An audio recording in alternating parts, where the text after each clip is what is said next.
Oh no, this is so bad. Hello guys and welcome to the channel. So there's going to be a massive meta change in Overwatch if these nerfs go live. Now these are on the experimental card and this is very much Blizzard going, we know main tanks are having a terrible time playing the game right now, so we're going to make some changes that are going to keep you alive longer and hopefully make main tanking interesting again, and also mean that, well, we might see main tanks back in the game instead of just seeing Ball, Hog and Zarya and Sigma. Is Sigma a main tank? I mean, maybe we could argue he is now these days in the game, instead of actually Orisa, Winston and Reinhardt, who are getting instantly deleted. Okay, now the first thing we need to realize is these three heroes they're changing. It's actually kind of clever because the nerfs to all three of them nerf the comp that they are very strong in, which is A, when they all play together, because Zen, Discord Orb, Echo spamming damage into like the tanks, the front line. But also you might have a Hanzo as well doing the same thing. It's incredible front-loaded damage. It's ridiculous. And then you've got maybe you've got a Tracer instead of a Hanzo. Tracer's doing work, Zen supporting the Tracer.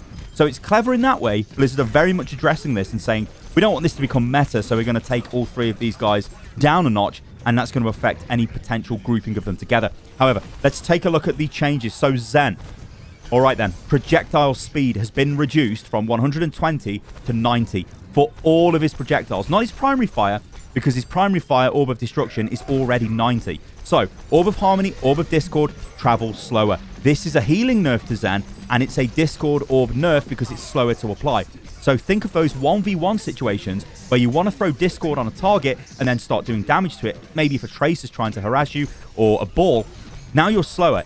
This doesn't feel great. This feels janky as the Zen player to do. I'd prefer if it was the other way around. However, there is another nerf, and this is the one that Zen needed. It is to the damage amplification amount on Discord Orb. It is now 25% instead of 30%. This was the singular ability that was the result of tanks dying instantly. You throw this on a main tank, and then a main tank takes Echo damage, takes Hanzo damage, or, you know, Echo plus any other DPS spamming the front line. It's bad news for the tanks. They are taking massive damage. And also, this forces heroes like Batiste to be played to try and counter the incredible damage coming towards your tanks and just deleting them from the game. So, that's a good change. Also, this is really bad. Like, I know he's fired Sonic Arrow there, and I go to peek. You know, I'm playing Zen. Zen is literally a square. He's so easy to hit, especially for Hanzo. It was so bad. So, yeah, these Zen changes, the main component to this is the nerf to the damage amplification on Discord Orb. But what's weird is why change Harmony Orb as well, and the rate at which Discord Orb applies. Just altering the percentage of the damage amp is probably enough, to be honest. They're going to monitor this, I presume, and they may actually lower this even more. I mean, my gut feeling on this is it probably needs to even be lower. 25% extra damage is a lot. I mean, that is a lot. Maybe this needs to go down to 20, but we're going to have to wait and see. But yeah, Zen, this is a very targeted nerf to Zen. Yeah, you're probably not going to be seeing a lot more Zen. The question is, will this affect other heroes? If we see less Zen, does that mean less Echo? Well, no. My gut feeling on this is no. So these are the nerfs to Echo, and I'm not sure this actually makes any... Well, it does make a difference, but we're still going to see a lot of Echo. She is still incredibly strong. In fact, Echo is... She kind of suffers from the modern Overwatch hero design syndrome of Sigma suffers from this as well, is they're so beautifully designed and they've got great abilities that they're just amazing. I mean, look at that. We just deleted Hanzo. So let's talk about this anyway. So what we've got here is Tri-Shot. The ammo is reduced from 15 to 12. So you've got less ammo to spam at the enemy, right? So yeah, this is less damage output, right? But it just means you need to reload a little bit earlier than you did before. Does it really matter that much? Probably not. The main one, though, is Focus and Beam. Now, what they've done is reduce the duration from 2.5 seconds to 2 seconds. So you've got half a second less time to kill people with the beam. The thing is, though, I don't think this is enough. And I don't actually think this changes Echo that much. I mean, watch this, right? Look at that. What? I mean, okay, that Echo came to take me on in a 1v1. Not ideal. I landed all my shots on her, then I hit her with the beam. I think Echo is still going to be good. I wouldn't worry if you're an Echo player here. Now, what's interesting to me is when you look at the Zen nerf and then you look at the Echo nerf. So, the Zen nerf reduces damage to enemy tanks. So that means that Echo does less damage to tanks. It means your Hanzos do less damage to tanks and all of that stuff. But what it might mean is that we see less Zen getting played and other supports filling that role. So maybe you see more Mercy being played. Now, what I will say as well is you generally get Mercy when you pick Echo, you'll get a Mercy a lot of the time. It's the same as when you pick Pharah, you might get a Mercy because it's the good old pharmacy combo. We know these two heroes have got amazing synergy together and they're going to work super well. We might also see Batiste getting picked more than he normally is, and things like that. So I just don't think this really affects Echo that much. You're still going to be able to play her the way you play her. And that's the strength of this hero. She is so versatile. You can flank with her. You can sort of spam from mid-range within your team towards the enemy team. You can spam angles. You can just do loads of stuff with this hero. And of course, she's got a great ultimate ability, which can be used to get her out of trouble. Can be used to just straight up win fights. I mean, look at my play here. Okay, it wasn't ideal with the beam. Sticky bombs were great. Killed him off with the primary fire. But it's just that I'm all over the place. Like, they don't know where I'm coming from. It's difficult to control an Echo, and it's still going to be difficult to control an Echo. And okay, she is the last Overwatch hero, or so we've been led to believe. Hey, maybe we get a hero next month at BlizzCon as a nice little surprise for, I don't know, Overwatch 2 being delayed or something. We'll have to wait and see. But yeah, she's super fun to play. Blizzard always nail that, but to play against, she's still going to be pretty strong. So yeah, I'd break out your hit scan and try to, well, I don't know, shoot the Echo to kill her. It's going to be, I think, an interesting one to monitor going forward. I think final thoughts on her as well is she might need more nerfs coming into Focusing Beam, because Focusing Beam is where she gets the incredible burst damage from. You know, if you hit somebody with sticky bombs then go straight into Focusing Beam, you're probably going to kill most of the hero cast. If it's a tank, you're probably going to get them below 50% health, especially with other damage coming in. And then you beam them, it's a lot of damage. So we might see more changes coming to Beam in the future. All right then, so let's take a look at the last change. This is Tracer, and I really like this change. This is, it's almost like an artistic change. It's beautiful.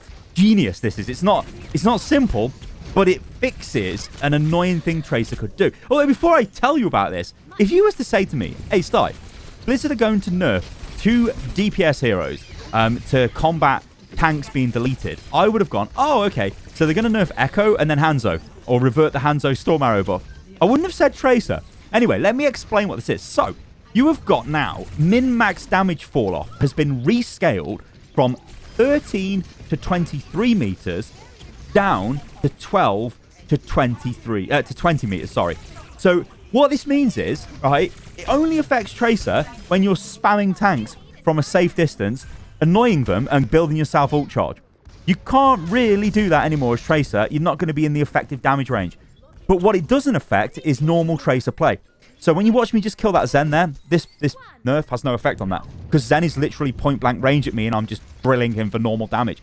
In a way, this is saying, oi Tracer, you want to go back to being this point blank range flanker hero, so get on and do that. That's what Blizzard are very clearly saying here with this.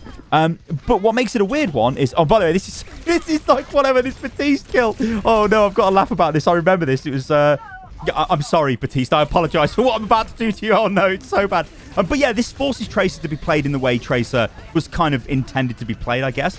But anyway, the bigger issue here is, how is this going to affect the game going forward? Now, like I said, the triple nerf together is really strong, but is it enough on its own?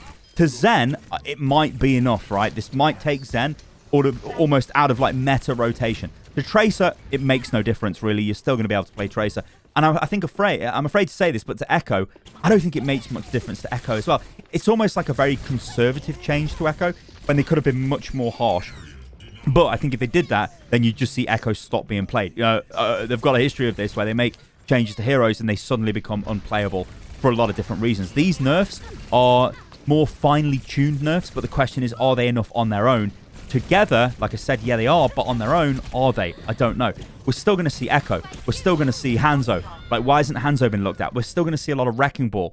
The good news is, this is a step in the right direction. We're going to be more survivable as main tank players, which is what main tanks are about. You're supposed to survive, or be able to survive, with defensive abilities, take space, allow your DPS to play, and your supports keep you and the DPS alive. Problem is, tanks are going in and just getting deleted right now, and the only way to stop that is by rolling with a Batiste to just yeet down the lamp to keep him alive. Or what generally tends to happen is main tanks get really frustrated and they just start playing Ball and Roadhog. And I know I fell into that role. You know, like, I'd like to play Winston, but if I'm just going to die instantly, why would I play Winston? I'm going to go and pick Ball because he does the same sort of thing and I'm self-sufficient. So there are other heroes that need to be looked at, and hopefully Blizzard will do that in the near future. All right, guys. Let me know what you think about all of this in the comments below. Like, I really love it when you don't just agree with me, but you, like, put forward your own ideas as well in the comments. That's super cool to see. And I love reading through the comments as well, just to see what you guys are talking about. But yeah, these changes are okay. The Zen ones are a little bit weird. Yeah, but he did need Discord or looking at. All right, guys, thank you for watching, and I'll catch you lovely lot on the next video. Toodaloo.